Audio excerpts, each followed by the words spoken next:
The storm raged across the crystalline surface of Kepler 442b with unprecedented fury, turning the normally serene mining outpost into a beacon of desperation against the cosmic tempest. Celine Nakamura pressed her face against the reinforced viewport of Station Echo 7, watching debris from shattered asteroids streak past like deadly meteors. At 26, she had seen her share of stellar phenomena during her 3 years managing the remote facility, but nothing quite like this. The proximity alarm chimed, cutting through the howling wind that somehow managed to penetrate even the station's advanced shielding. Celine's fingers danced across the holographic console, bringing up the external sensors. What she saw made her breath catch in her throat. A massive form approached through the storm, easily 3 times the size of her station. At first, she thought it might be another piece of space debris, but the way it moved, with deliberate, almost graceful undulations, suggested something far more extraordinary. As it drew closer, the sensor readings became clearer, and Celine's training as a xenobiologist kicked in. The creature was unmistakably draconic in appearance, though unlike anything in Earth's mythology. Its scales shimmered with an iridescent quality that seemed to absorb and reflect the station's external lights. Membranous wings, tattered and clearly damaged from the storm, struggled to maintain flight. Most remarkably, the being's eyes, visible even through the chaos, held an intelligence that transcended mere animal instinct. "This is Station Echo 7 to approaching vessel," Celine transmitted on all frequencies, unsure if the creature could understand human communication. "You appear to be in distress. Our docking bay is small, but if you need shelter." The response came not through the communication array, but directly into her mind, a gentle ancient presence that spoke in concepts rather than words. "Young guardian of this sanctuary, I am called Varakthan. The storm tears at wounds both old and new. Might an elder seek refuge in your domain?" Celine's hands trembled slightly as she initiated the emergency docking procedures. The bay was indeed too small for the dragon's full size, but Varakthan seemed to understand this limitation. With movements that spoke of eons of experience, he folded himself into the available space, his great head barely fitting through the atmospheric barrier. As the storm continued to rage outside, Celine found herself sitting across from a being that claimed to have witnessed the birth and death of civilizations. Varakthan's telepathic voice carried the weight of millennia as he shared fragments of his story. How his people, the Draconi Imperium, had once ruled vast swaths of the galaxy before retreating to the spaces between stars. "Why are you here, on this forgotten mining world?" Celine asked aloud, knowing he could hear her thoughts but maintaining the courtesy of spoken communication. "I was traveling to the Centauri conference," Varakthan explained, his massive form shifting slightly to find comfort in the cramped space.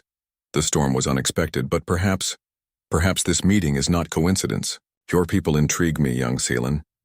In my long existence, I have rarely encountered a species that shows such kindness to strangers, especially those as different as myself." As the hours passed, Celine learned more about the dragon's mission. The Centauri Conference was a gathering of the galaxy's most influential species, where decisions were made that affected entire solar systems. Varakthan represented not just his own people, but served as an advocate for younger, developing civilizations. "Humanity barely has a foothold beyond our solar system," Celine mused. "We're still figuring out faster than light travel, still learning about the greater galaxy." "That is precisely why you matter," Varakthan replied, his ancient eyes focusing on her with startling intensity. "Your species possesses something rare, genuine empathy combined with fierce determination.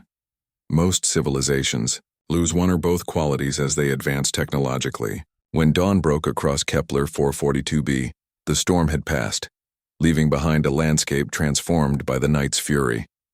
Varakthan prepared to depart, his wounds healed through some process Celine didn't fully understand. But before leaving, he made an offer that would change everything. "This world holds more than your surveys have revealed," he told her. "Beneath the crystalline surface lie deposits of quantum-folded minerals worth more than your entire home system's economy.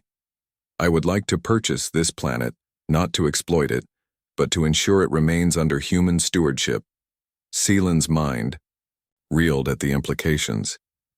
I don't have the authority to make such a decision. I'm just a station manager.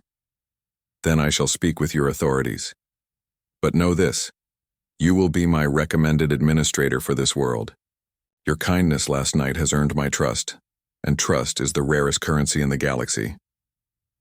6 months later, Kareem Hassan, Seelan's childhood friend, and now the planet's chief geological surveyor, stood beside her on the observation deck of New Terra Station, the expanded facility that had grown from their humble mining outpost.